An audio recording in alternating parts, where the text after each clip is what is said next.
Hello everyone, I'm Mark Selleck and welcome back to Casting Through Ancient Greece for this interview episode with Professor Paul Cartledge, where we'll be discussing what made the Spartans remarkable. When discussing ancient Greece, the city of Sparta inevitably comes to mind. Alongside Athens, it held a position of great power in the Greek world, spanning from the Archaic period into the Classical Age. Across the ages, a reputation of discipline, military virtue, courage and valour have persisted, with many attempting to emulate what they perceive as a Spartan way in their own societies, militaries or organisations. Conversely, some have sought to criticise or diminish the significance of the ancient Spartans. Both perspectives, however, often fail to grasp the full understanding of who the Spartans were, neglecting the context of the world they inhabited. Many modern interpretations of Spartan ideals are moulded to fit particular agendas, selectively incorporating traits while disregarding essential aspects that define the Spartans. Conversely, critiques are often rooted in a contemporary understanding, overlooking the 2,500 years of development since the Spartans' zenith. Such criticisms tend to target isolated aspects of Spartan culture, without considering the historical context, essentially judging them by the values of our present times. This recurring pattern is evident across various facets of society, making it challenging to find accounts of Sparta presented on its own terms. In my series, I have endeavoured to break away from this trend, seeking to neither idealise nor demean the Spartans, but rather comprehend who they were, their actions, and the motivations behind them. Adding to the mystery is the fact that the Spartans left no written records of their history. Our knowledge comes primarily from writers of other Greek cities, particularly Athens. When inviting Professor Cartledge to the show, it was this enigmatic nature of the Spartans that I aimed to explore. Something must indeed be extraordinary and intriguing about the Polis for numerous ancient writers, not of Spartan origin, to comment on various aspects related to the Spartans. My choice of Professor Cartledge as a guest stems from his position as leading historian on the Spartans, while his work, which I have admired for a long time, is characterised by an unbiased approach. He presents the Spartans without placing them on a pedestal or denigrating them. Instead, he endeavours to understand them on their own terms. Professor Paul Cartledge was educated at Oxford. He is A.G. Leventis Senior Research Fellow of Clare College, Cambridge, an Emeritus A.G. Leventis Professor of Greek Culture in the University of Cambridge, retired 2014. He is the author, co-author, editor, or co-editor of some 30 books, the most recent being Democracy, a Life, 2018, and Thebes, the Forgotten City of Ancient Greece, 2021. He is a Commander of the Order of Honour, Hellenic Republic, and honorary citizen of Spartae, today's modern Sparta. In the upcoming episode, as the title suggests, we delve into what makes the Spartans remarkable. Professor Cartledge provides much needed context around the Spartans and the broader Greek world. We explore various facets of Spartan life, including their values, education system, political structure, and military prowess. Additionally, we examine the role of women in Sparta, the Spartan mirage, and their lasting legacy. While these are our key points of focus, our conversation does delve into many other areas of interest. Without further ado, I present to you Professor Paul Cartledge. Welcome, Professor Cartledge. It's fantastic to have you on the show, coming to talk to us about the Spartans. Thank you, Mark, for having me. Really kind of you to ask me. Yeah, I've been looking forward to this chat. I have read a number of your books over the years. I think my first introduction to Greek history was Herodotus, and I think not long after that, your book, The Spartans, and Tom Holland's Persian Fire were the first two sort of modern histories that I read after trying to digest Herodotus. Well, you started in the right place, because Herodotus, we call him the father of history. And of course, he is in a way the very first Western person who wrote history in this sense, not just what happened, but why did it happen and what does it mean that it happened the way it did. So he was critical. And that's, of course, a word we in English speakers we take from the Greeks. Kritis means a judge, and history isn't just the past. We all have different pasts. We're very aware now, of course, identity politics. We choose to remember what we wish to remember. But Herodotus was the first to write about civilizations as well, not just individual people or individual cities, but whole cultures. So Greeks as against non-Greeks, especially Persians. Yes, I found his work quite deep. After I usually read it probably once a year, just out of interest, and I always tend to find that there's a new question that pops up every time I read it. It's crammed full of so much. Well, one of my favorite historians, modern historians, 18th century, Edward Gibbon, he once said that Herodotus writes sometimes for children and sometimes for philosophers. So what he meant by that was that on the one hand, he told really nice stories. And of course, today we're much more critical, we're much more rational, perhaps even than Herodotus. So we don't believe absolutely every story he told.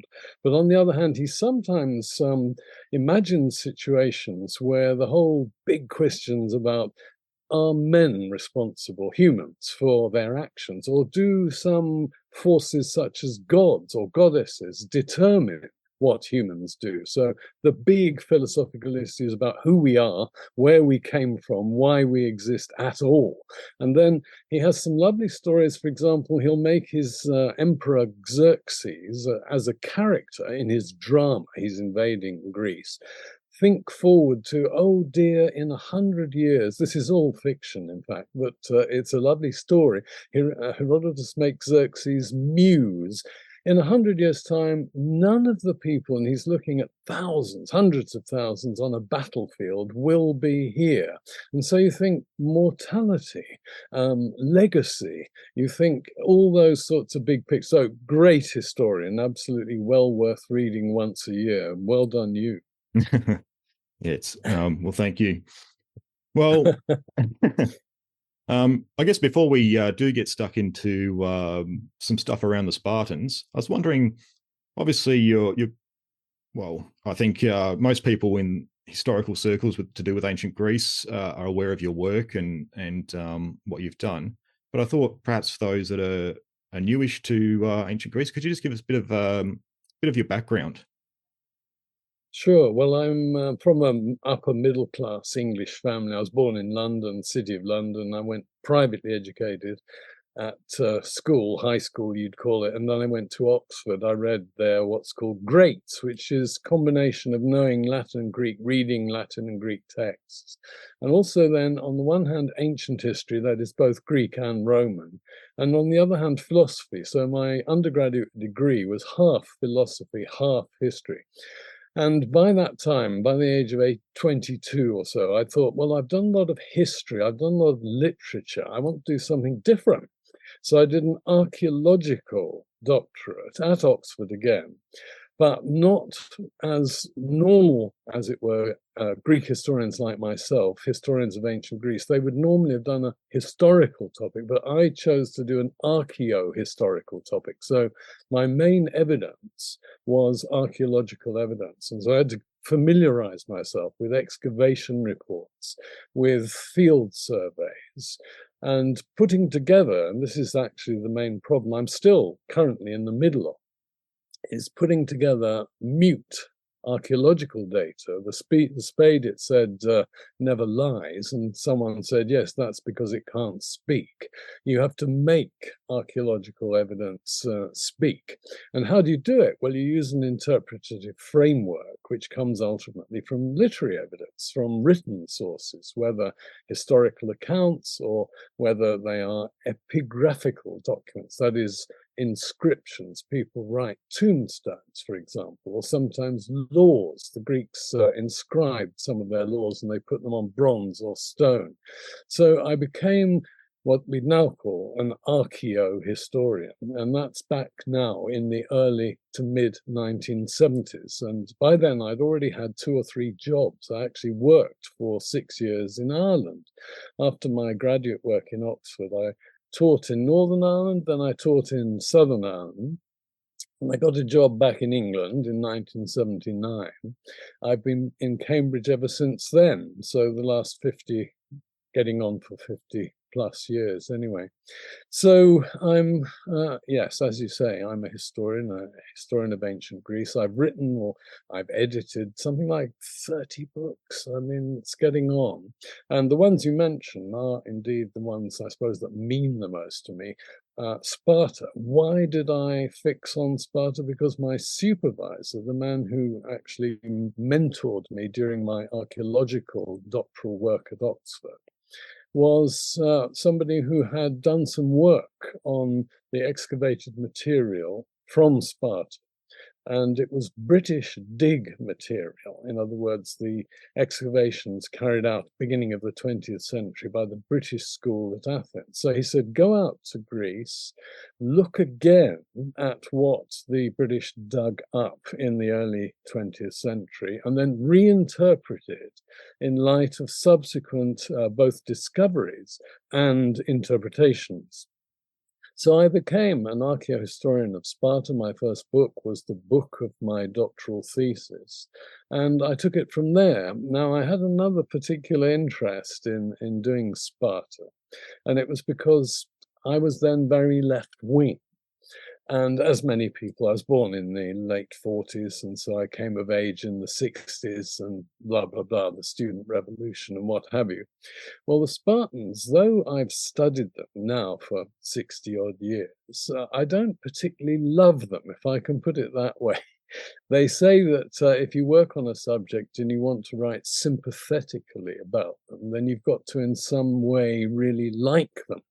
Well, what I don't like, I'll put it in a nutshell, their lifestyle, and it was a massively interesting and successful one, was premised on, was based on, I mean, if you imagine a kind of pyramid there at the top, layers of people below them, all Greek, but who were more or less disenfranchised or exploited. And right at the bottom, the largest single population element in the entirety of the Spartan state, bunch of people the Spartans called helots. And I don't know if that word is familiar in Australian discourse, but it does actually appear in dictionaries. I mean, it means any people who are collectively exploited. I'll give you a modern example. Blacks in South Africa before the end of apartheid, so under apartheid, blacks had no rights and they were treated pretty much like things, chattels, rather than human beings. Now, the oddity in ancient Greece of this was that the Greek ideal, we're going to talk more about this later, was of freedom and participation and involvement and agency. Well, the helots, though they were Greeks, they were natives, they had been conquered by the Spartans and forced to work for the Spartans, so that they were the labor force of the Spartans. Some few of them did rise. I mean, there was some social mobility, but by and large, you're born a slave, you die a slave. And sometimes you rise up, hoping for your freedom, and you get knocked down again. So whenever one thinks the Spartans did this, you have to then think, yes, but they couldn't have done it but for the helots and other people. So that's why I've always felt a bit conflicted studying the Spartans. On the one hand, admire them intensely, and we'll come back to why. But on the other hand, really feel uncomfortable about the very nature of Spartan society and politics. Yeah. So I guess, I mean, you've sort of delved in a bit into what I was going to ask you to, what initially drew you to your study of Sparta. But with having uncovered more to do with Sparta, how has this also increased your understanding of the wider Greek world as well? Well, the thing which, of course, struck me, it grows on you as you become more experienced as an ancient historian. There are really four political entities around which one can write wider Greek history, as opposed to just the history of that city. And by the way, I should preface everything I say by pointing out that there were 1,000 separate Greek political entities. And it's quite remarkable, as we say, the ancient Greeks. Well, there were 1,000 different lots of ancient Greeks, and they were scattered all around the Mediterranean and around the Black Sea. So of those 1,000, there were 4 political entities which were such that you could write a wider Greek history around them. Sparta, Athens, and then thirdly, one I wrote my most recent book on, actually, Thebes, and it very brief. The Theban dominance, the Theban prominence came late in ancient Greek history and didn't last for very long. Athens and Sparta were, as it were, number 1, number 2. If you can imagine for example, English Premiership soccer football terms, it's Arsenal or Manchester City for hundreds of years. And then Thebes, I mentioned, we can come back or we can leave Thebes, but they are in central Greece, Athens and Thebes, whereas Sparta's in southern Greece. Well, then the last of the 4 great powers was from northern Greece, from Macedonia. And of course, that's been very controversial politically recently for all sorts of difficult reasons. But in ancient Greece, Macedonia, up in the north of the mainland Greek peninsula, had been nothing really, just a collection of people, until about 400 BC, one king of the Macedonians united the kingdom, and they started to make some sort of a name for themselves further south. But it was with the reigns of Philip II and his son Alexander, who becomes Alexander the Great, Macedon actually becomes the great power of old Greece. So they conquer mainland Greece. They are the place from which, after Alexander conquers most of the Middle East, the Greek world of the next 300 years, in the last 3 centuries BC, is a Macedonian-dominated Greek world. So Sparta is the first major Greek power. Athens rises up in the 5th century, Thebes briefly in the 4th century, Macedon from the 4th century onwards until the Romans conquer Greece in the 2nd and 1st centuries BC. So I found myself, and this is partly purely coincidental. I mean, when I'd done my undergraduate studies, I'd of course written about Sparta because Sparta was such a big deal in the early part of Greek history, in the 7th, 6th centuries. But I hadn't quite realized that by doing a doctorate on Sparta, I was going to be in the position to, well, I won't put it too strongly, dominate the field or sort of create an entire field. But if I put it this way, most historians of ancient Greece, like me, studying 8th, 7th, 6th, 5th, 4th, would gravitate towards Athens and Athens's influence. Not surprisingly, most of the evidence for ancient Greek history comes from either Athenians or, we've talked about Herodotus, people who are very influenced by, who went to Athens, were influenced by Athenian outlooks and wrote history around Athens, not around Sparta, because Sparta, either famously or notoriously, was not very cultured. So in other words, writing, literature, producing written accounts of, that's not a Spartan thing. They did rather than thought, if I can put it that way.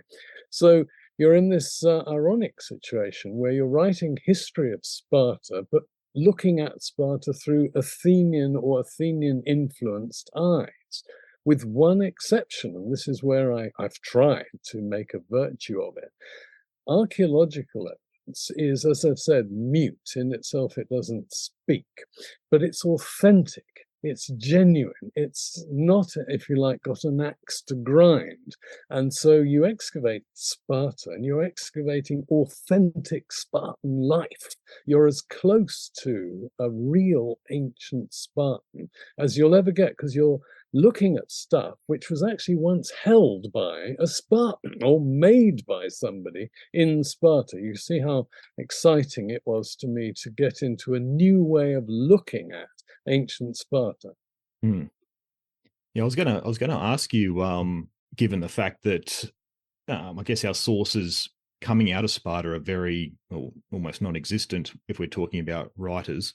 And you've alluded to that. Obviously, archaeology is one avenue that helps shed some light on Spartan history. What other sources or mythologies have you used to help reconstruct your histories around Sparta? Well, you used the word mythologies there, and of course there are two, in a way, types of ways of thinking about ancient Greece, especially early Greece. So what is the earliest Greek literature? Homer, Iliad, Odyssey. Now, as a historian, what you ask is, how historically based is the siege and the capture, the fall of Troy, for example? Well, if you're a Spartan historian, that has an absolutely central relationship and relevance for you, because Helen of Troy was originally Helen of Sparta. She was nicked by Paris, the Trojan prince, from Sparta to go to Troy, which is, well, we can argue exactly what Troy was at the time, but it's pretty clear that there's one site in northwest Turkey which is the most likely real basis of Homer's mythical account of the Trojan War story. So Sparta exists as the capital of Menelaus's kingdom, and Helen is his wife. Now, was there a real ancient Sparta of the right sort of period to be Menelaus's capital? The answer only very recently has been discovered. This is quite extraordinary. We knew where Mycenae was, the kingdom of Agamemnon, for 140 years, but we didn't know where Sparta in the original Homeric Sparta was until very recently, and it's actually quite a long way south of today's Sparta. So there is a disconnect. There is terrific centrality of the importance of Sparta in the earliest Greek literature, but the ancient equivalent, the real Sparta of that period, and we call it the late Bronze Age, the late Mycenaean Age, or Helladic age. There are various archaeological terms for that period before historical Sparta. There is a big disconnect between the Bronze Age Sparta, the Sparta that's the basis of the myth, and the real Sparta, which is pretty much where modern town of Sparta is. It was plonked, modern Sparta, 1834, after the independence from the Turks. A new Sparta was built bang on top of where the ancient historical Sparta was. So the Sparta I study comes into being in the 9th, 8th centuries BC, in the 800s, the 700s. But there is a word which I think is very helpful for getting a handle on how is the source picture for the ancient Spartans when you want to try to get a hold on what the real ancient Spartans were like, what they did. What's the evidence? Well, you ask me. There is this word mirage that was coined in the 1930s by a French scholar. And his point was this: we don't very often, in fact, hardly ever, get direct access from a Spartan source that's contemporary, authentic, and not wildly biased for hundreds of years of historical Spartan history. So Sparta comes into being, and it's not until 500 years later that an actual Spartan sets about writing about his own community. So before that, you are reliant on non-Spartan sources, and they can be divided basically crudely into two categories. One, those who thought ancient Sparta was really great, and they were non-Spartans and they're writing about Sparta. They wish their city was more like Sparta, or exactly like what they think Sparta is like. On the other side, you've got those who hated the Spartans, and maybe just for political reasons, in other words, the Spartans had done something to them, or they hated the way of life of the Spartans. And it might be a kind of a liberal attitude. They thought that the treatment of the Helots by the Spartans was atrocious. Or it might be not quite so high-minded. It might simply be that they didn't wish for themselves to have to go through a Spartan educational regime or live, in effect, in barracks like the Spartan warriors seem to have had to do. So the mirage metaphor works in this way, I think. You and I, if we're driving, let's say, in a very dusty area, straight road, very hot, and you see on the road in front of you what looks like a pool of water. Well, there isn't really a pool of water. That's a mirage. So the Spartan mirage is partly like that. It's people saying things about Sparta that really aren't true. They really weren't there. Now, there's another version of mirage, which is, and I use the analogy of a stick, straight stick, in a jug of water. If you put a straight stick in a jug and look at it, it looks bent, looks crooked. Well, so that's like somebody non-Spartan looking at Sparta and seeing things that are there. Really, there is a stick, but they see it crookedly. They reflect it inaccurately. So the mirage is a combination of pure invention and of distorted reflection. Now, how then do you sort out those two, first of all? And then thirdly, rather what I want to get to is the actuality. So the straight stick in the water, the jug of water, the non-pool of water on the road. So I've spent my life, and historians will always differ because there is no such objective standard. There is no, as it were, history anyway is always partly invention, but in the case of Sparta, it's much more invention, inevitably, than it is in the case of some other cities, because the Spartans themselves don't give us enough authentic evidence of their own for us to work with. So I guess the mirage, it could be putting Sparta on a pedestal, or it could be someone who's looking to bash Sparta. It doesn't matter which sort of end of the spectrum they're on. Completely right. Yeah.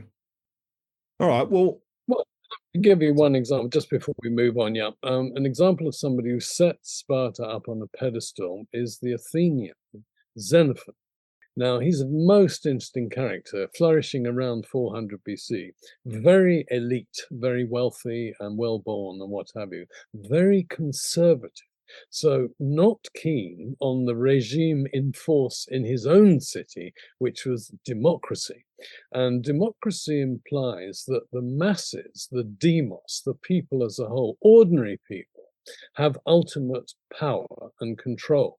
Now, if you're from one of the elite, that is the few, the better educated, the wealthier, your feelings towards democracy are that it's not your system, because it's not a system geared to favor you. You can flourish in it, but you have to accept that the masses are going to have to be humored. You're going to have to somehow win them round. Well, Xenophon was one who didn't like the system, like Plato, another contemporary of his, another philosopher.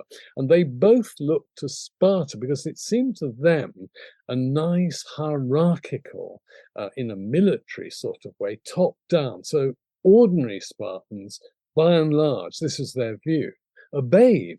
They respected their betters, who are the officers, as it were, at the top, including, of course, some who are just born superior, and we'll come back to the two kings, for example. And so Sparta seemed to them a hierarchical, orderly society without a masses who are constantly making things difficult for the elite.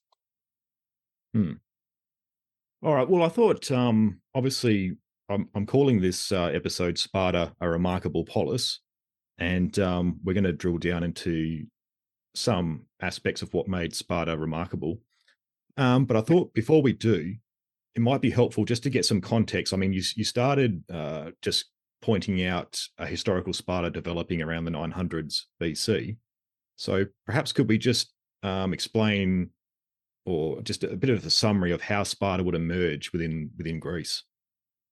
Right, so that date is, of course, archaeological. There is no writing in Greece anywhere at that period. And this is one of the peculiarities of ancient Greek history, that they had writing in the Bronze Age, the so-called Linear B script, but it wasn't an alphabetic script, it was a syllabary. So each sign stands for a syllable, not for a single letter or single sound.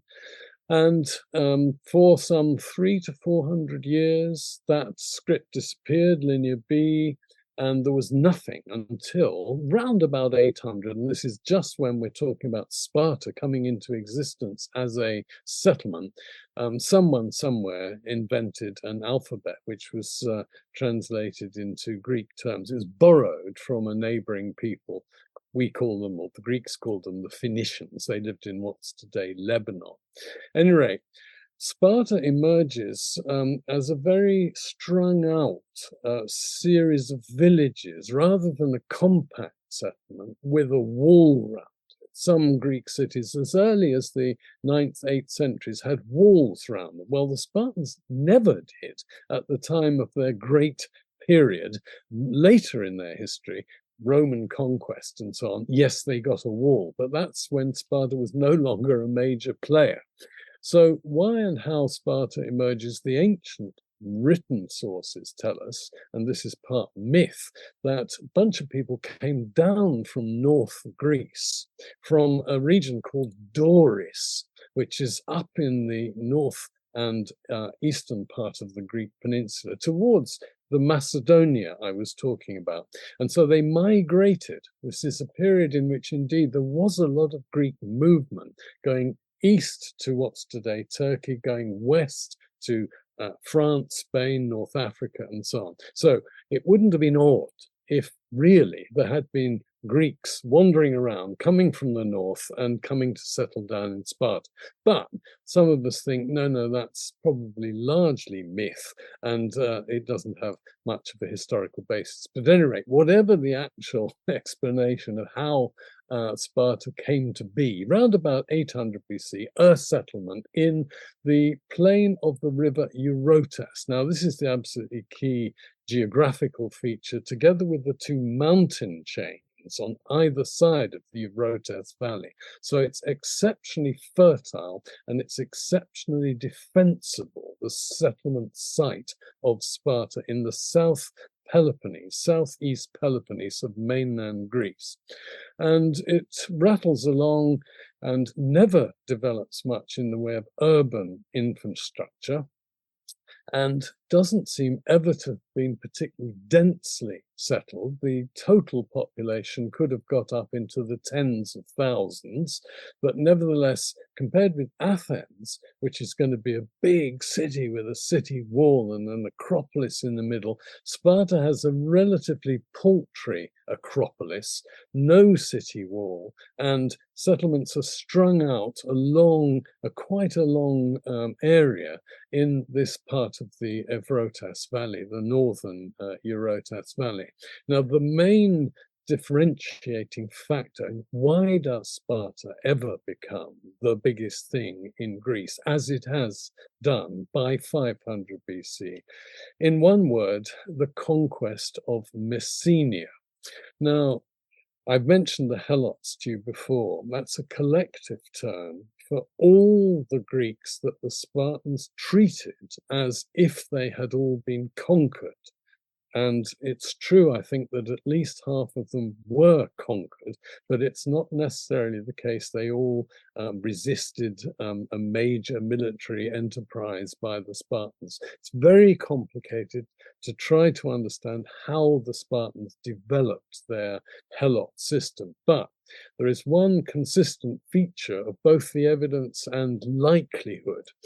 Sparta is next to massive mountain chain. I've mentioned there were two mountain chains. Well, the one on the west is called the Taygetos mountain chain. It rises to what we would call 8,000 feet, 2,400 meters. You can't just walk through it or across it with an army. And yet, if you look on a map, Sparta's territory, its city-state territory, is almost half the Peloponnese. If you drew a line north of Sparta across the Peloponnese, well, everything south of that, the Spartans controlled, owned, exploited. So half of it had to be conquered physically by armies going round Taygetos, not over Taygetos. And imagine, once you've defeated the local people there, you've enslaved them, you've set in place a situation which keeps them down, and that's complicated in itself. You've got then to go back to Sparta. How do you keep track? How do you manage to maintain the system? Well, the way you do it is you find people who are not the helots. They're free, but they're not Spartans. So they're local village communities who are left free, but their function is partly to watch out for any Messenian helot unrest. And the Spartans called people like that, and they had them in their own territory, by the way, their own original southeast Peloponnesian territory too, and they're called perioikoi, they're called dwellers round about. So not Spartans, not helots, but somewhere in between. And that's the point I was making earlier about the pyramid, the layering of Spartan society, from the Spartans at the very top, helots at the bottom. In between are these perioikoi. So by, let's say, 700 BC, Sparta has this enlarged, hugely enlarged territory. They had to fight for it. It seems that the Messenians, some of them, always resented being subjects of Sparta, and periodically they'd rise up, sometimes with help from other Greeks outside the Spartans' territory. And there was a big, apparently, rebellion in the 7th century, so in the 600s. But by 600 BC, you can say the Spartan territory is fixed. They are therefore by far the biggest city-state in the entire Greek world, huge territory, about 8,000 square kilometers, 3,000 square miles, 2 riverine valleys, very fertile, so olives, wheat, barley, all growing very, very well. Wine, therefore, they were never short of. Grain, cereals, they were never short of. And therefore, it's fundamentally a combination of power, military power, and economic resources, which put Sparta in #1 spot. But, well, we'll come back, maybe you want me to come back later to political developments, but the military developments are the crucial basis of the emergence of Sparta as, well, we call it a conquest state. I think that's a very good description of it. And I think what I found reading Spartan history is you start to see that they have a very different value system to other areas of Greece. Could you maybe just sort of point out where they differ to a lot of other Greek city-states? Right. Well, now this where, as I don't want to labor this, but I would preface, or that your listeners must imagine, before I answer any question, the mirage. So the answer one gives to any such question has to be conditioned by the fact that there is an element of myth-making, an inevitable element on both sides in regard to such a question as you've just asked me, the fundamental values. So the pro-Spartan side emphasizes the militariness of Spartan society. So an educational system which for the boys is designed to produce not thinkers, but doers, and in particular, warriors, and particular warriors of a certain kind. So the way in which Greeks fought, developing in the 7th and 6th century, is a very particular form of phalanx, that is heavy and closely packed infantry warfare, based on one item of defensive equipment, namely the shield, basically made of wood, but with bronze facing. It's about 1 meter wide. It's heavy. And in order to be functional, you have to have someone next to you on your right, who's protecting your right side. You're protecting your left side, but you need your right side protected in close formation. So we call those people, this is an ancient Greek word, hoplites. So the Spartans became the best at in all Greece, but they, of course, initially fought only in the Peloponnese. Later, they then fought in the central Greece against Athens and later against Thebes and so on. But initially, all their fighting is against other Peloponnesian cities. They became the greatest hoplite military state. Now, some scholars today, taking account of the mirage, they say, yes, okay, they were very good at fighting, and yes, they obviously had a really good army, but that wasn't the be-all and end-all, and they tried desperately to make Sparta less military than the other side wants to make them. But I'm old-fashioned, I suppose, but I think they were predominantly a military state so far as the men are concerned.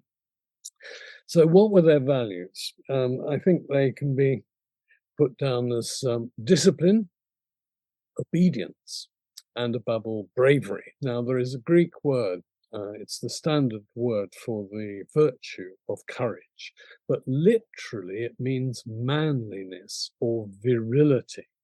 And that tells you quite a lot, because it means that women, half the human race, in ancient Greek value terms, cannot be brave because they're not male. And that tells you, as I say, quite a lot. We'll come back to the women of Sparta later. So the notion is the educational system teaches endurance, tolerance of great deprivation and pain. So you've got to be able to keep going on the minimum of food. You've got to have a body that can tolerate the maximum of heat, the uncomfortableness of running over rocks. Greece is very, very rocky, and doing with as little sleep as possible, being able to function in the dark, not only in the light. You can see what I mean. These are all soldierly virtues, but today we associate them only with elite forces, such as the Marines or the paratroops, not a regular infantrymen. Spartans were trained to be elite force soldiers of the most extreme kind. Now, what about non-martial, i.e. quiet virtues of just when they're not actually fighting? And of course, they didn't fight all that much. They trained a great deal, but they didn't fight all that much. And ideally, they would rather not fight. It's very interesting that a number of times we learn that where there could have been an actual encounter, the Spartans were happy if they deterred their enemies from taking them on, or gave up a position simply from the threat of a Spartan attack upon them. And that's a very sensible thing, because you minimize loss of manpower. But they did all sorts of things like minimize the individual quality. So the chief qualities are cooperative, not individual. For example, the only case in which a Spartan could have a name on his grave, and this is absolutely extraordinary. Every other Greek city, when you die, and they're very familiar with the notion of a tombstone, and you put the name of the person on the tombstone. Spartans allowed named tombstones only for men who died in battle, not died by any other means. So that's again to highlight the absolute crucial importance of being wonderfully solidary in warfare. So what did the Spartans spend the rest of the day, as it were, all the rest of the year, when they weren't actually fighting? What were they doing? And that's, in a way, a problem. It's hard to think. They just simply existed. They didn't do any work. The Helots did all the physical work. They grew the vines, they grew the olives, they harvested the vines, the olives, they grew the wheat and barley, and so on. So a Spartan man's only work was war. And if he wasn't actually fighting, well, he was just preparing to fight. Well, what they did in the way of maintaining solidarity in the very long periods when they weren't actually fighting was they had to dine together in the evening meal, which would be, I suppose, 6 o'clock, 7 o'clock in our terms in the evening. And so once a day, they would all re-solidify themselves as a community. What were their wives doing? Well, their wives were living in their homes and they were eating in their homes, because there's a total separation in lifestyle between males and females from the age of 7, by the way. Boys educated in one way, girls educated in another way. And this corresponds to the division of function between males and females. Males keep the society going by defending it or attacking other people. Women keep the society going by reproducing and managing the households of the husband and wife pairings. Yeah, so I guess we see these instilling of these martial values starting from 7 years of age, and they're constantly reinforced all through their childhood and into adulthood. And that's what seems to, I guess, become the central point of the value system is, even though you're not going to war all the time, it's important to keep these ideas instilled so that when war does come, you are ready and your society can deal with it. Now, I've talked about, as it were, everyday life, but there is one dimension of Spartans' lives, not unique. This is by no means in itself unique, but the Spartans were, the ancients said this, Herodotus said it twice, exceptionally pious. In other words, they worried more than other Greeks, and this is saying something collectively about what the gods wanted of them, what they thought they should do to keep the gods happy. And the gods means typically Apollo and Athena and Zeus. They seem to be the 3 major gods of the Olympian pantheon. Also Artemis for various cultural reasons. But one thing that archaeologists have found is the extraordinarily large number of shrines, so places where religious worship went on in the settlement area of Sparta. This is very, very interesting.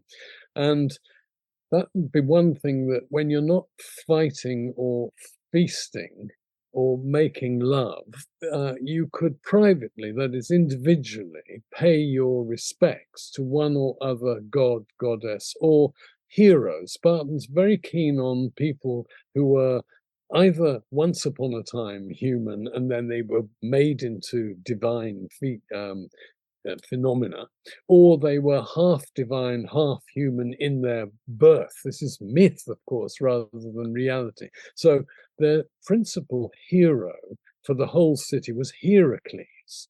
And Heracles was, on the one hand, son of Zeus, but on the other hand, his mother was not a god. She was a human being from Thebes.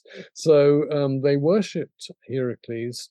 The leading families of the Spartans claimed that they were literally descended from Heracles, ultimately through a bunch of these Heraclids, as they're called, Heraclidae, descendants of Heracles, who'd been among the founders of the city of Sparta. They were founder leaders. And for example, the 2 royal families were both kingly families that claimed to be Heraclids, so that they traced their ancestry ultimately, fictitiously, back to Heracles. Well, I guess we've touched on or how important the military was to Sparta, and you've gone a little bit into, I guess, explaining what a hoplite is in general terms. Did Sparta have any specialized training or strategies that set them apart from other Greek city-states? We have to infer that they must have done, partly because they had so much time, partly because they had real incentives to train and be, as it were, match fit at any moment. And there is, in fact, a Greek word. The Spartans seem to have had a special word for when they're at war. And we were talking earlier about the sad situation of Israel today. Well, when the Prime Minister of Israel declares, "We are at war with Hamas," the Spartans had a word which said, "We are under military discipline. We are at war with," whoever it might be.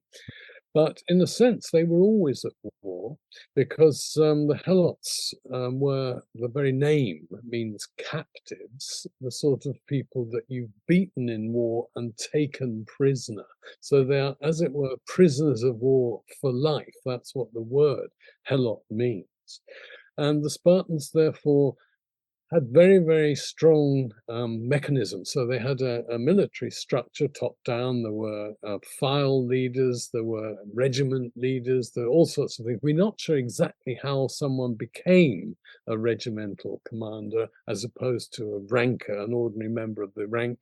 How was it decided that someone fought in the front rank as opposed to one of the 7 ranks behind? Typically, they would line up in 8 ranks deep, depending on how many were sent out for any particular time. They organized their army in terms of age groups. So there's the 20-year-olds, the 30-year-olds, the 40-year-olds, 50-year-olds, and everybody, all Spartans, were under discipline. They were, in other words, liable for call-up to the age of 60. You didn't become time expired and cashiered until you were 60, which is a figure which applies, of course, to another very key feature of Spartan politics and economy and society, namely the Gerousia, the old men's council, which we'll come back to later.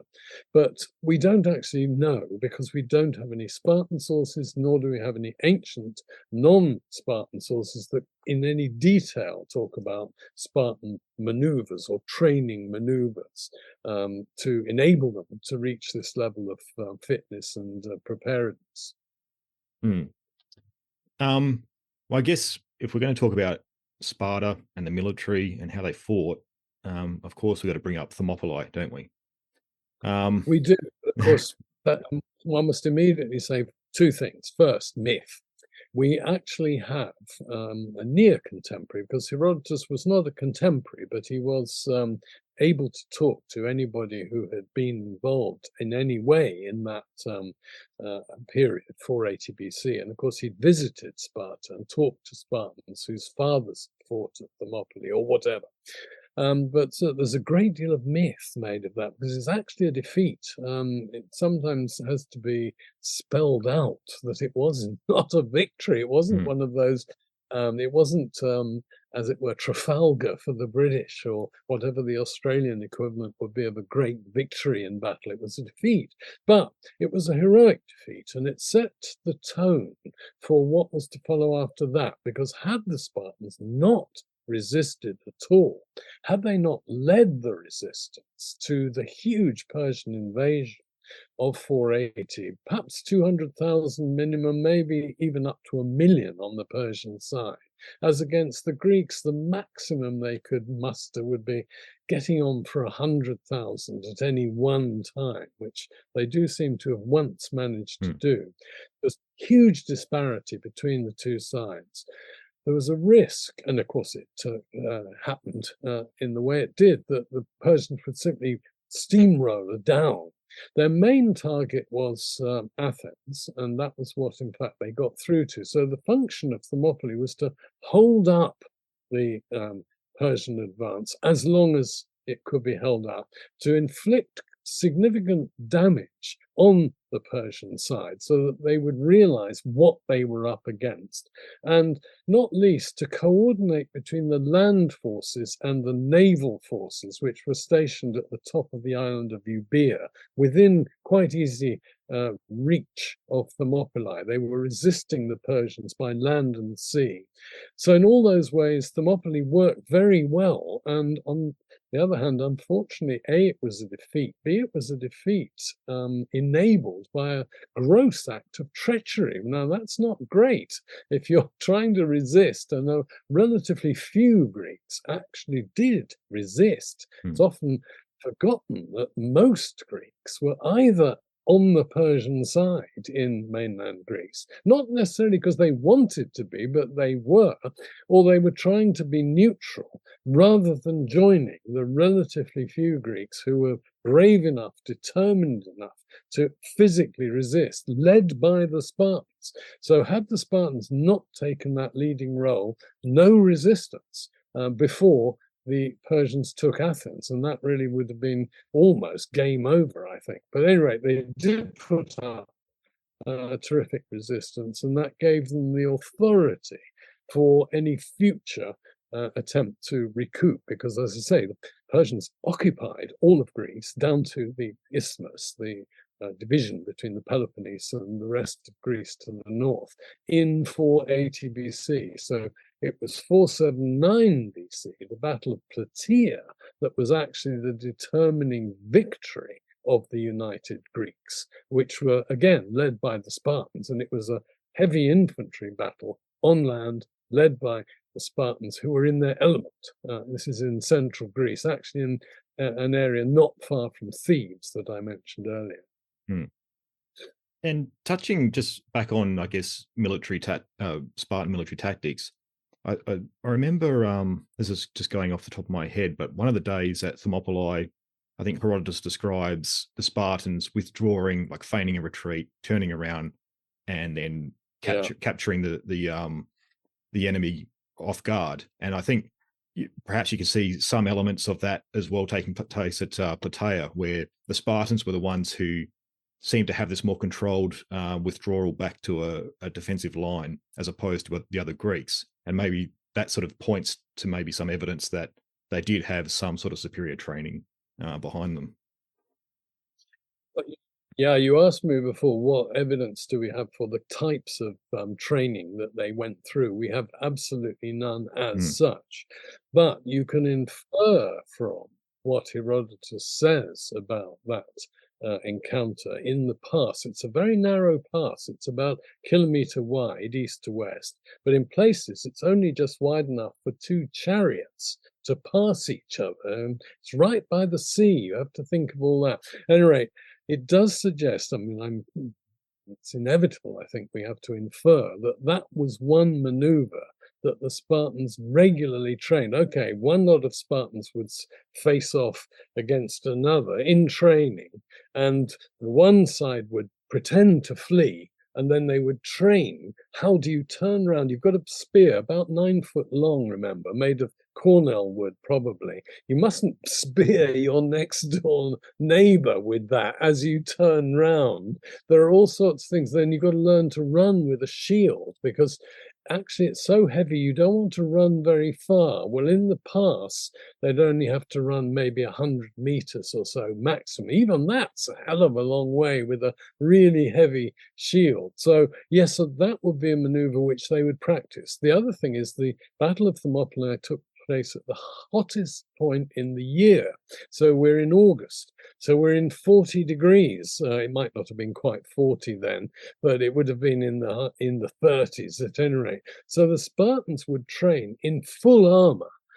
Actually, Sparta is the hottest place in all of mainland Greece for its height above sea level, 200 meters or so above sea level, incredibly hot.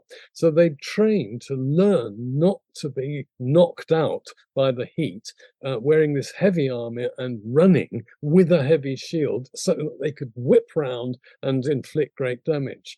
The Persian forces famously were more light armed than were the Greeks. And Herodotus makes that point. One reason why in Battle of Plataea, the Spartans and the other Greeks won was that the equipment was unequal between the two sides. The Spartans had the Persian side, which was, by the way, a multi-ethnic group. There were lots of different peoples from what's today Asia Minor, Middle East.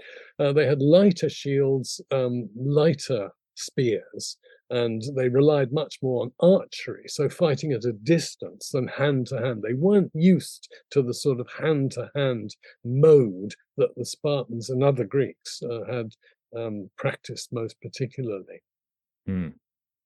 Out of a point of interest, I'm assuming you've seen the movie 300. What was your opinion on? Well, what I had against it wasn't so much because it's done in a particular mode. It's a blue screen. It's not really on a battlefield. Contrast what was called the 300 Spartans of 1962, which is actually filmed precisely where the battle had happened. in 480 BC using the Greek army and so on. So thousands of people. The 300 movie is all CGI, computer generated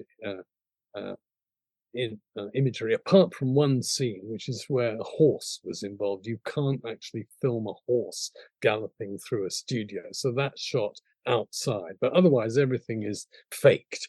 And so even the blood, it's all laid on. Very interesting, if you've ever watched the director's cut, you can listen to Zack Snyder, and he's mainly interested in the technicalities, not in the historicity or the dramatic thing. And I hated its if you like, ideology. And that's what the Iranians got particularly upset about, presenting the Persian side as if they were some kind of animals. And historically, it's quite false insofar as it suggests that a queen of Sparta could address the Spartan assembly. Absolutely impossible. Nevertheless, we can come back to Queen Gorgo, which means Gorgon, by the way. It's an extraordinary name to give a woman. It tells you something about the Spartans, that they would call a woman a Gorgon, which is a monster, terrifying, superhuman person, not a real woman.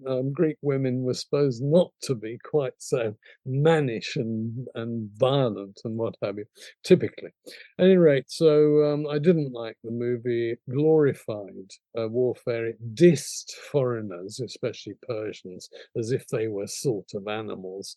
And it was brilliantly shot in the sense of technically it was excellent. And it appealed particularly to Marines in the American Army. I got quite a bit of correspondence because I'd been one of the consultants in a very, very minor way about how to pronounce various names. And I'd got various correspondence. Could you send me a copy of your book, and so on and so on. But no, I don't think it did the cause of Greek-Persian relations or ancient history particularly well.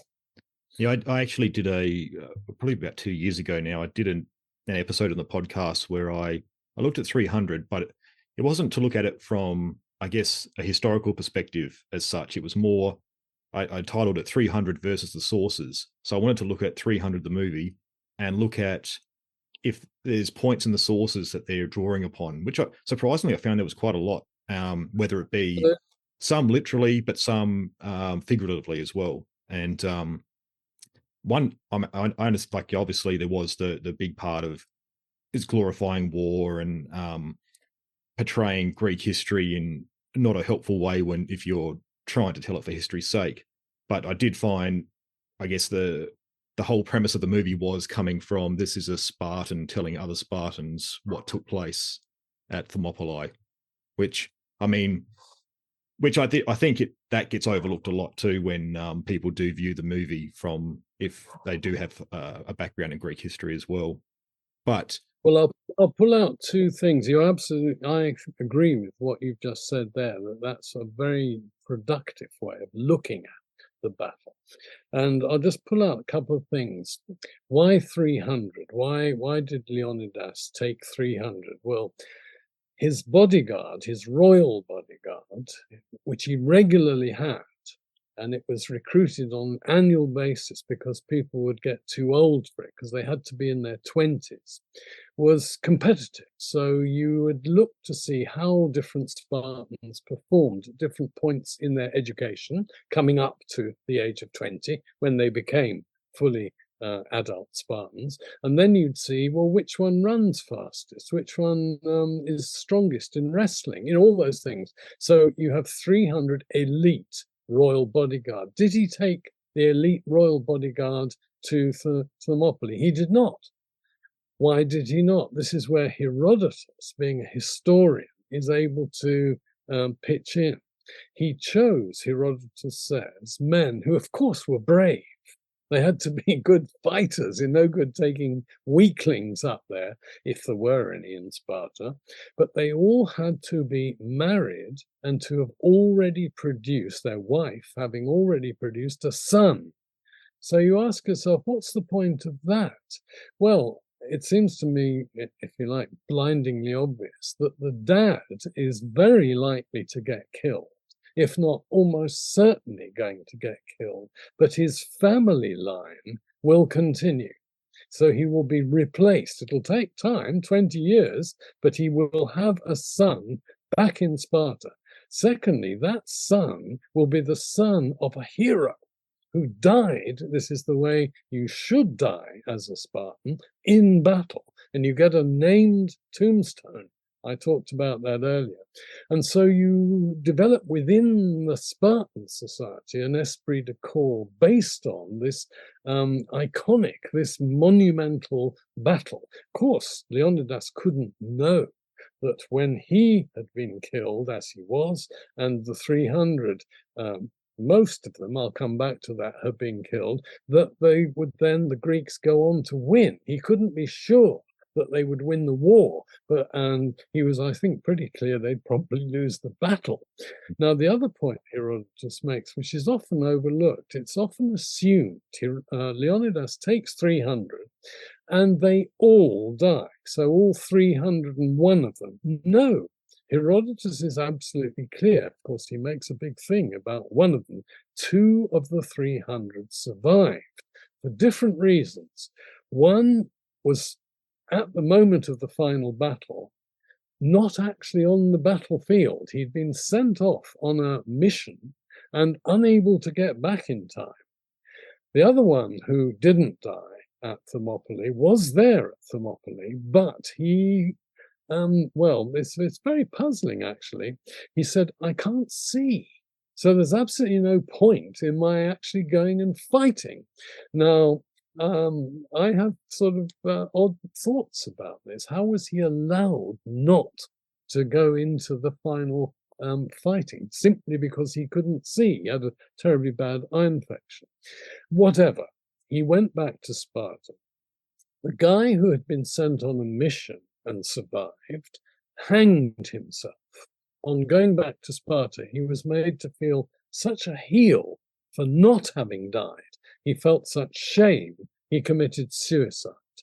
Why did the other guy, the one with the eye disease, who somehow managed to bunk off, go back to Sparta, not commit suicide? Well, Herodotus tells us he suffered the ultimate humiliation. No one would talk to him. The way he puts it is share a fire with him. So, over a household inside, when they're having an evening meal and they've got a fire going, no one would invite him into their house, and no one would affiance their son or daughter to any children of that guy. He obviously had one or more, either a son and whatever, we don't know. But that, in other words, they cut him off from normal Spartan social relations then in 480 and going forward for the foreseeable future. What does he do? How does he respond? Somehow or other, he trains hard. He's amazing, making up for his dereliction at Thermopylae. They go off to the battlefield at Plataea, summer 1 year later, 479. He's somehow in the front rank. Well, that tells you something. How he got back up to there to be allowed to be in the front rank. That's very interesting. He then, when the battle is joined, as you know, normally Spartans march into the actual encounter with the enemy quite slowly. And they don't rush, because they have to keep cohesion over potentially uneven ground.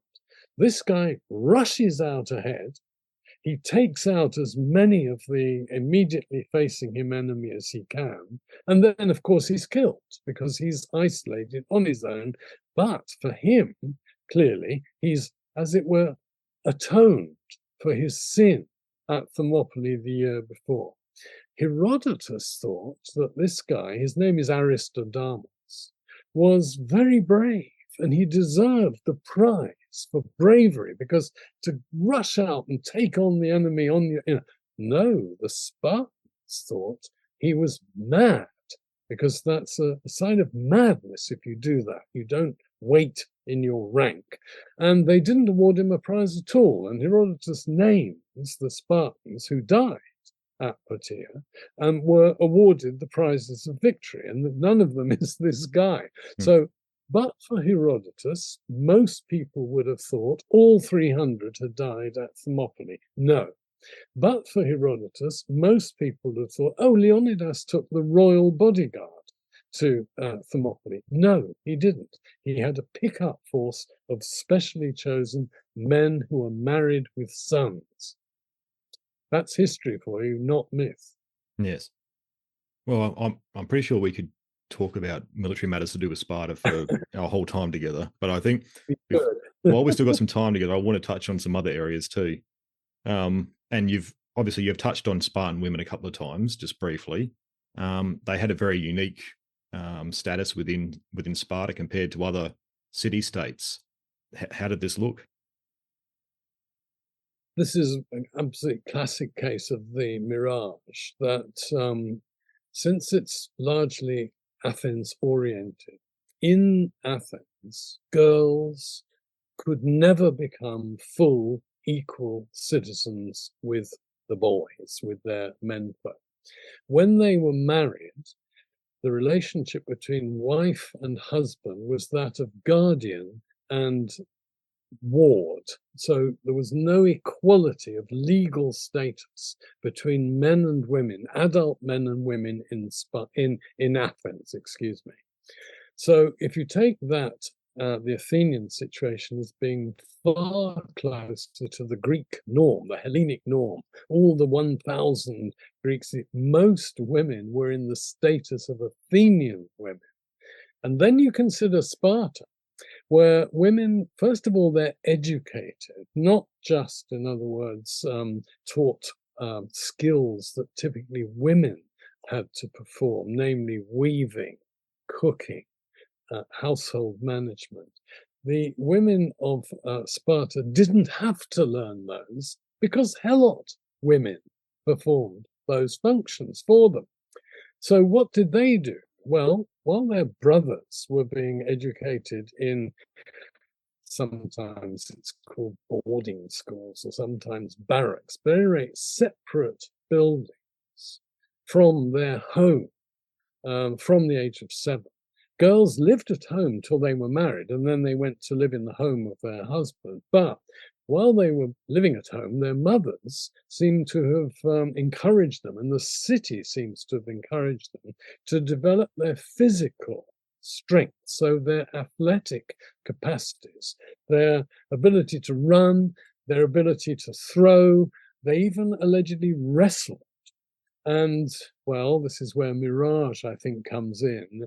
Women wrestling? Oh, they must have wrestled naked with the boys, mustn't they? Well, I think probably not, if you see what I mean. But the fact is that Spartan girls, and therefore coming up to being brides, were physically much tougher. They'd been given more food relatively than the rations given to girls in other Greek cities. All these reasons meant that physically, women and men were closer together in Sparta than they were in other Greek cities. Another major, and this is a legal point, in most Greek cities, women could not own land, that is the basis of economic existence and power, in their own right. So in other words, they needed a male sponsor or guardian, typically their husband, to negotiate on their behalf, to interact with, for example, if they wanted to sell land, it wouldn't be the woman who sold it, it would be the husband who, and so on. In Sparta, women could own property, land included, in their own right. Now, why? That's another question, but nevertheless, it's the fact. So in various ways, ancient Spartan women were much more like and equivalently empowered to their male counterparts, their husbands, their brothers, and so on, than was the case in above all, as far as evidence goes, Athens, we know most about the legal status of women in Athens because we know most about social life in Athens, period. So that's part of it. But since now this is where Spartans, like every other Greek city, Spartan women no more fought in battle than did any other Greek women. So what was their function in a fundamentally military society and state? It was to instill, to reinforce the martial values we talked about earlier. Now, there's a whole bunch of evidence, a rather peculiar sort of evidence, and it's called apophthegms or pithy sayings attributed to Spartans, kings, generals, men, women. And the very fact that women are accredited with, are attributed with sayings, tells you something about the prominence, the political significance of women in Sparta. And there's a famous one, which goes in Greek. It's just a few words, but I'll spell it out in English. Come back from battle, the mother says to her son, either with it or on it. And what it is the shield. So either you come back dead and your comrades bear you, they carry you from the battlefield on a shield, or you survive, you win, and you come back with your shield and ready to fight again another day. That's just one example of how I think they're made up, these sayings, but other Greeks thought Spartan women were exceptionally prominent and relatively equal to their menfolk in ways that I agree that they really probably were. And then right at the very top, there are, of course, quite exceptional women. One of them features in the 300 movie Thermopylae, and this is Queen Gorgo, who was married to Leonidas, but was the daughter of Leonidas's half-brother. So in other words, her uncle or her half-uncle. So that's an example of dynastic marriage right at the top. But Gorgo appears in Herodotus, very interestingly, as a very smart lady. She, for example, works out, there's a message which is conveyed on a wooden tablet with wax covering over it, typical wax tablet folding. And they open up the tablet, the messenger says, and there's nothing on the wax. What's this? And it's Gorgo who says, scrape the wax off and you'll find the message written on the wood. And so the point is that she's presented as a very smart lady.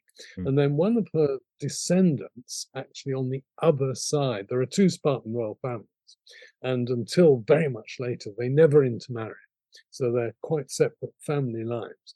But a later Spartan princess, a woman called Kyniska, she raised racehorses. She had stables and paid for them to be groomed, the horses, and ridden.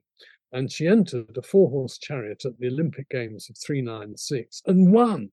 So she became the first woman Olympic victor in all of Greek history, the first one in nearly 400 years.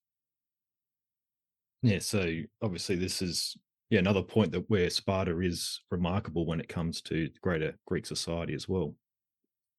Absolutely. Yeah.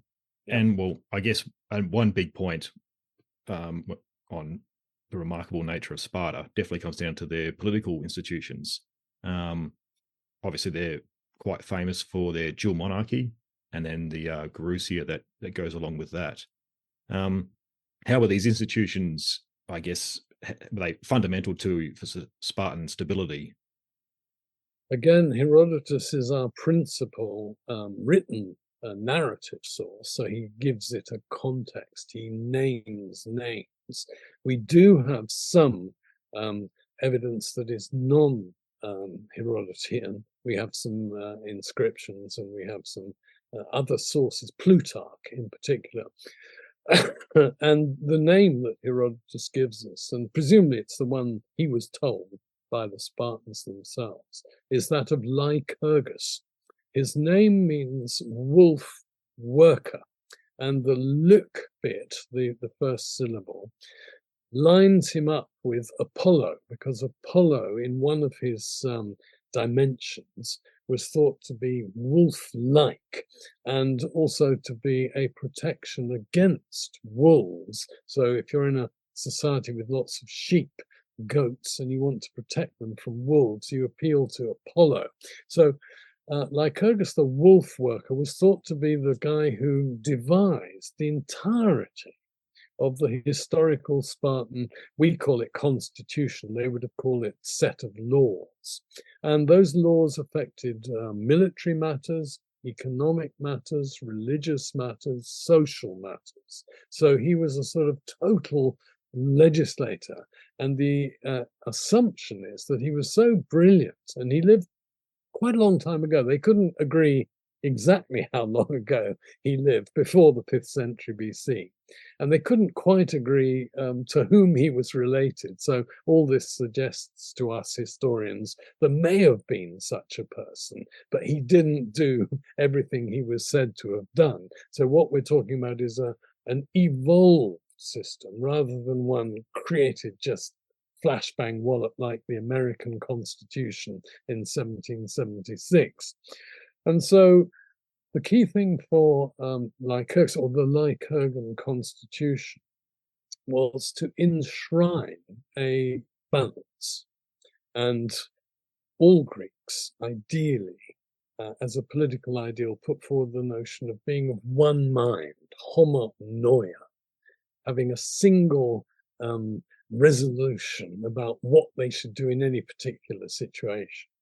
So on the one hand, you have elites of birth, and in particular the royal families at the top. And you mentioned the Gerousia, literally old men's council. So the Latin would be senate, same word. You had to be over 60, and almost certainly you had to belong to one of those elite families allegedly descended from Heracles. You're elected, though, by the masses. So this is the compromise. The elite council is elected, but they're elected for life. They're non-responsible. You can't sort of accuse them, but they are the Supreme Court. They have terrific power. What then represented the ordinary Spartan soldier on a daily basis, as it were, was the office of the ephoret. Ephoret means overseers, supervisors. And there were 5 of them, and they were elected every year. You could only hold the office once. And so elected again, probably by the same sort of means as the Gerousia, by shouting. So candidates are presented before the assembly, and then shouts are given for them. And somebody, and this is where a little bit of chicanery surely came in, a small group decides which was the loudest shout. At any rate, the ephors were the day-to-day executive of the Spartan state. So you've got this balance, this compromise. Elites, a permanent 2 kingship system, a supreme council, which is above and beyond the everyday reach, because they're in office for life. They're like the American Supreme Court in that respect. And so they represent what later Greeks called oligarchy, rule of the few. On the other hand, it's the masses, the majority, who decide by shouting any particular decision. So are we going to go to war? Yes or no. Are we going to pass this measure, this law? Yes or no, and so on. So looking from the outside, you could say, yes, on the one hand, it's a kingship. On the other hand, it's an oligarchy. And yet there's elements of democracy as well. And in the classical period, Aristotle, the greatest political theorist of the ancient Greek world, he couldn't decide exactly what Sparta was. And there's a good reason for that, because Sparta evolved. It didn't come into being, and it didn't fit into any particular classical pattern. So there was no revolution of a political kind in the historical 5th or 4th centuries, whereas the other Greek cities, many of them, had many revolutions and different constitutions, which you could identify as democratic or oligarchic. So Sparta's in that sense also, we've mentioned a number of features, if not unique, certainly very distinctive and different. Yes, it's I think that's what surprises a lot of people when you talk about the Spartan kingship. They weren't kings that had final say and made all the decisions. There was a complex system behind the whole thing. And the fact there were two of them, this is something similar to the Roman why were the two consuls? Well, the consuls were thought to have inherited the power of, once upon a time, one king. And so the division is part of the point. They are the supreme executives, but they can counter each other, or they can even cancel each other out. And of course, that can lead to divisions within the Gerousia. You've got this king's men and that king's men, and then you've got people who are neither king's men. So there's all sorts of scope for division, and yet there's the overall constraint: helots. We can't afford to be too divided or divisive. We certainly can't afford an internal revolution as long as we're surrounded by, and life is based upon, a bunch of people, many of whom actually would like to see us off. They'd like to get rid of the Spartans' control of. Okay, well, I mean, we're probably getting close to the end of our time here, so I just had a couple more questions, if that's fine with you. Oh, far away. Okay, so I guess we want to put in, I guess, a bit of a bookmark to the Spartans, because no civilization or society lasts forever, and the power and influence of Sparta would decline over time. What were some of the key factors that led to its decline? And Yes, if you're a military state, ultimately, so that your power is partly symbolic. In other words, you deter others or you get the respect of others because of your reputation. If that reputation is dented in any way, if your enemies start to think you're not what you were, that's the beginning of trouble. So there was a major bust up between Athens and Sparta and its allies. After the Persian Wars we've been talking about, Thermopylae, Herodotus, we get to the so-called Atheno-Peloponnesian War of the last third of the 5th century, for which Thucydides is the principal source, Thucydides being an Athenian intellectual historian. Spartans won after 27 years over Athens, but only because they were able to get, there's an irony here, money from Persia, because Persia was much more frightened of Athens than it was of Sparta, so they supported Athens' main enemy, Sparta, and Sparta indeed won the Peloponnesian War. But that, in retrospect, was the high point of Sparta's power ever, because thereafter it's a downward slope. And one of the major points in the decline or the degeneration of Spartan power comes in 371 BC. Historian is Xenophon. I mentioned him, pro-Spartan, but writing an account of a major conflict between Sparta and Thebes. Thebes, the rising power, Sparta, the declining power. And near Thebes, in central Greece, a place called Leuctra, the Thebans won hands down. They smashed the Spartan hoplite army. And it turns out by then, the majority of so-called Spartans are actually not Spartan citizens, they're perioikoi, these people who live round about Sparta.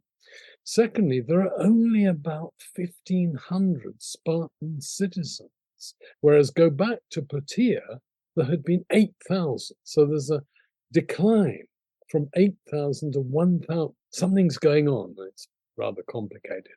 And of those at that battle, 400 out of the 700 who fought at Leuctra died. More than half of the ones fighting died. About a quarter of the entire adult male population of Sparta was killed in one battle. Anyway, after that, it's all over. Their alliance, it's called Peloponnesian League Alliance, breaks up in the 360s. Thebes is number one.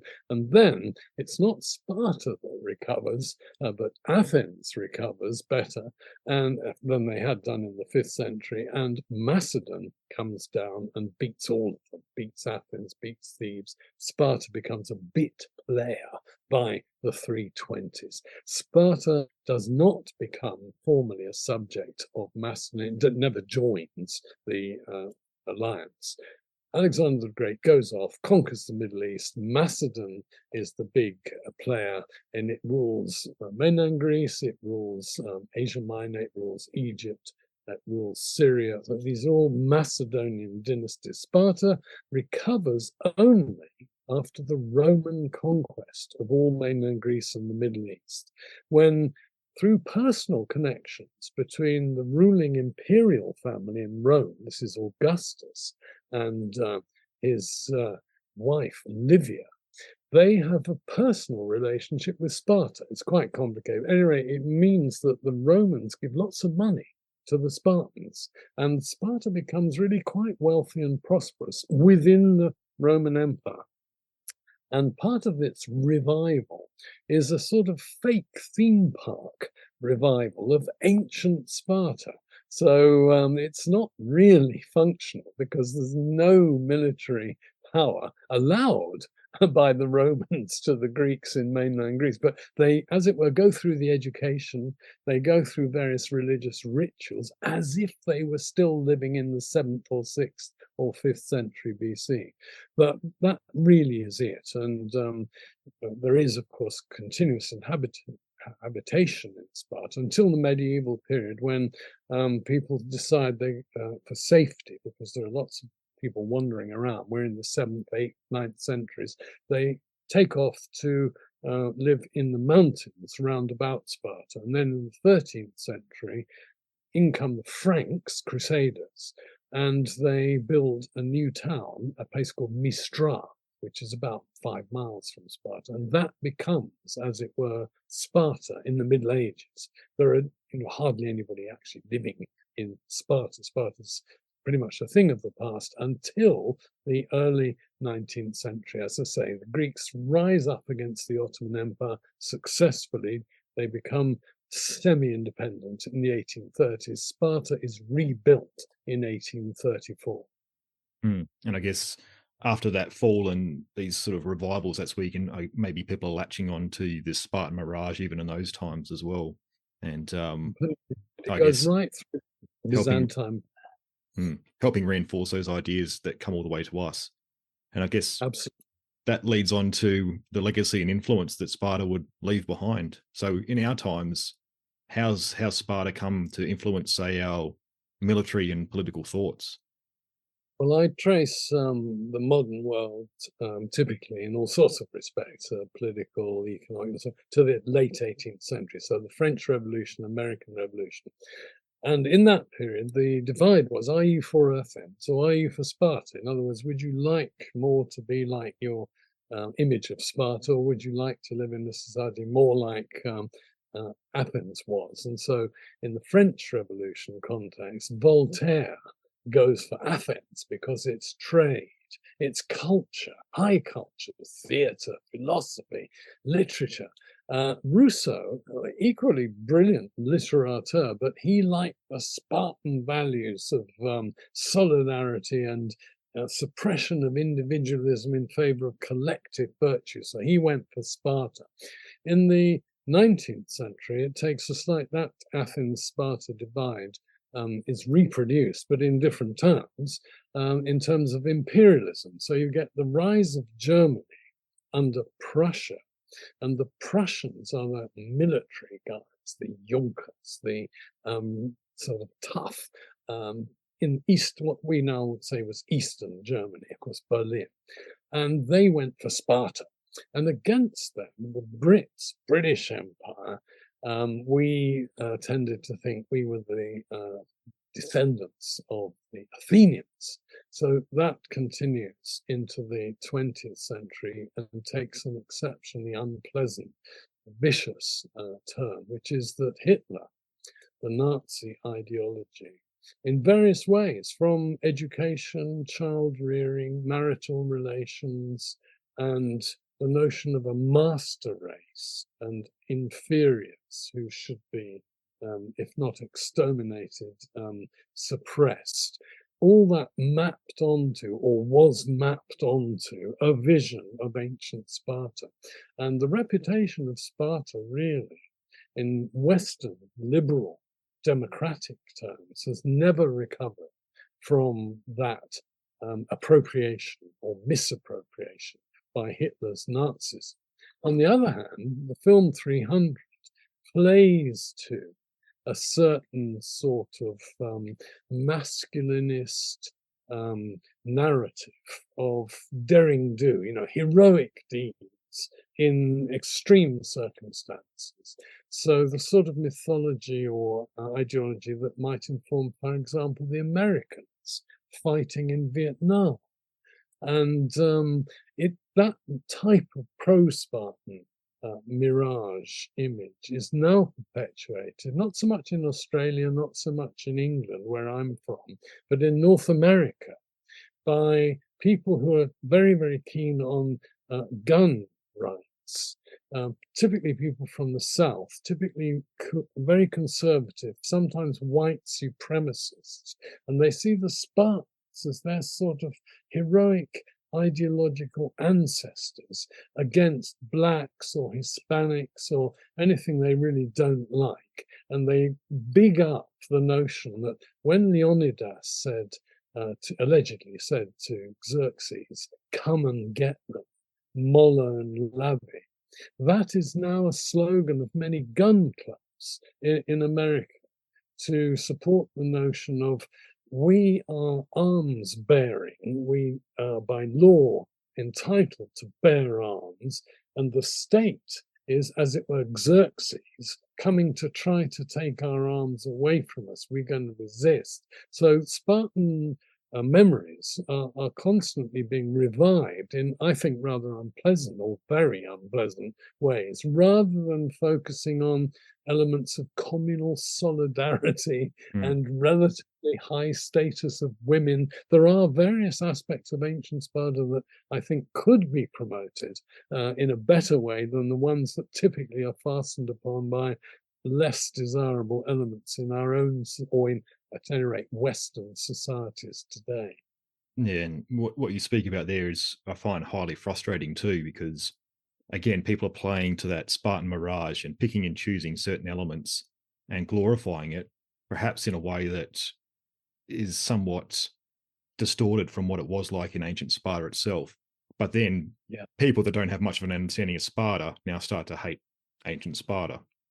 And it's, I guess, people like yourself, especially your book, The Spartans, I think does an excellent job at giving you a good overview of how Spartan society came about, how it operated, and its core values. I guess sort of much of a bit more detailed than like what we've done today, where we've tried to highlight some of the aspects that have made these people remarkable and on their own terms, though, without trying to insert our own ideas of modern times into it.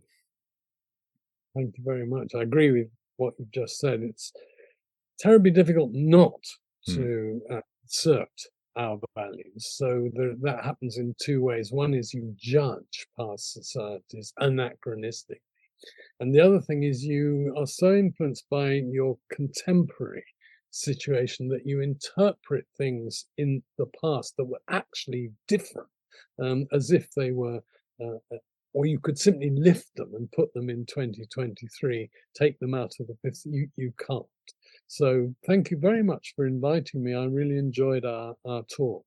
Yeah, so I greatly appreciate you agreeing to come on and have a talk to us. So, like I said, I've been a big fan of your work for many years. So, once again, thank you, Professor Cartledge, for coming on to talk to us today. Thank you, Mark Selleck. We'll, I hope, keep in touch, and all best wishes to your listeners. Thank you. No worries. Thank you. I think we've got. I would love to pick your brain about many other things as well. Cheers. Well, maybe we'll have another personal chat sometime. Yeah. All right, thank you. All best for now. I hope everyone enjoyed the interview with Professor Cartledge as much as I enjoyed talking with him. As I have said, I have been a long admirer of his work, and there is always something special about being able to talk with people who have had an impact on your understanding of the world. I trust that the past hour and a half has helped put into perspective the Spartans as a city, people, and society, or in other words, as a polis. Even though our talk did go longer than was originally planned, I felt there was so much more we could have discussed, though I think we were able to effectively cover the main points to help understand what made Sparta remarkable. For those of you who are interested in reading some of Professor Cartledge's works, I will place up his author page found on Amazon on the episode page and in the show notes, since he has been involved in authoring a great many works. Though I will place some direct links to what I think are some excellent choices when starting on your journey into understanding the Spartans. Next fortnight, we will head back to our regular series, where we'll be following the remainder of the events taking place during the third year of the Peloponnesian War. This will see us turn to Athens, launching a fresh campaign in the Chalcidides, while the Peloponnesian activities in the west will see the Athenians respond with a campaign launched by the general Phormio, and bring the Athenians some much needed success. Thank you everyone for your continued support, and a big shout out to all those who have found some value in the series and have been supporting it on Patreon and other various ways. Your contribution is truly helping me grow the series. If you have also found some value in the show and wish to support the series, you can head to www.castingthroughancientgreece.com and click on the Support the Series button, where you can discover many ways to extend your support to helping the series grow. Be sure to stay connected and updated on what's happening in the series, and join me over on Facebook or Instagram at Casting Through Ancient Greece, or on Twitter at Casting Greece. And be sure to subscribe to the series over at the Casting Through Ancient Greece website. I hope you can join me next time when we continue the narrative in the series with episode 79, The Victories of Phormio.